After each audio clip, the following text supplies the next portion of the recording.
fair play award. Almost every single offence you think, punched, headbutted, spat at, strangles, face palm in the face, pile driving into the grounds, they've all been reported in the last 2 years. Referees are crucial to the game of football. They're also no strangers to criticism.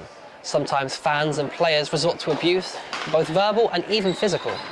A year after starting charity Ref Support, I spoke to Martin Cassidy to ask what he thinks the game needs to help stop referee abuse.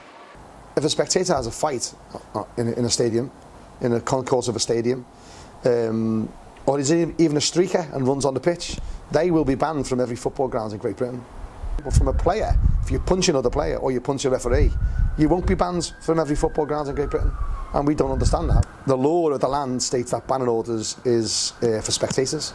And we would like to see that change just to be spectators and participants.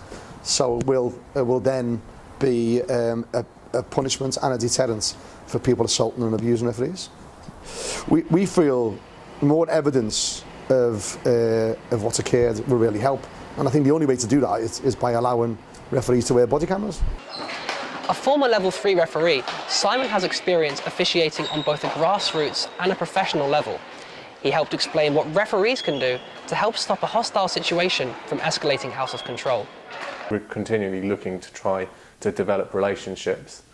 So while you're refereeing, you're part of the game, you're talking with those players often on a circuit of matches where you see players regularly throughout the season. They start to know you and you build a rapport with the players. I think actually it does help to know what the players, how they will react in certain circumstances. So for example, if I've got a player in midfield who I know is likely to get angry if there's a late tackle, well, I'll be very quickly there to stop him from reacting badly and then deal with the player who has tackled him late. So you prevent any need for the violence because he knows you're on it. A decade ago, the FA started their Respect campaign to help encourage a code of behaviour for all involved in football.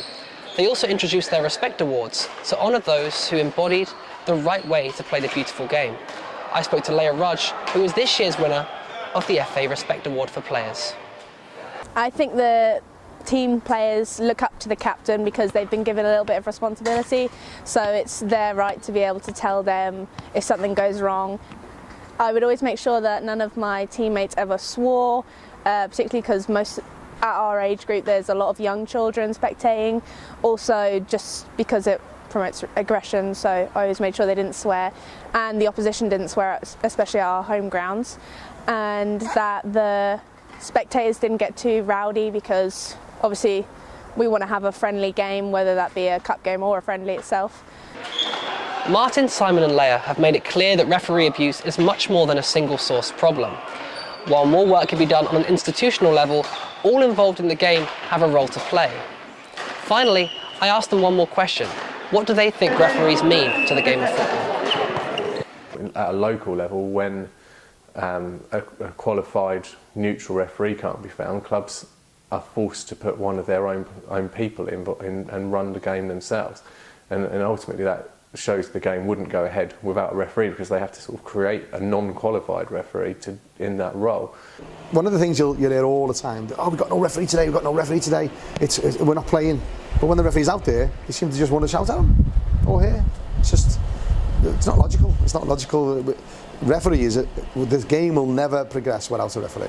If there was no respect within the game and referees weren't respected, I don't think there'd be many referees left, and I think the game would eventually die out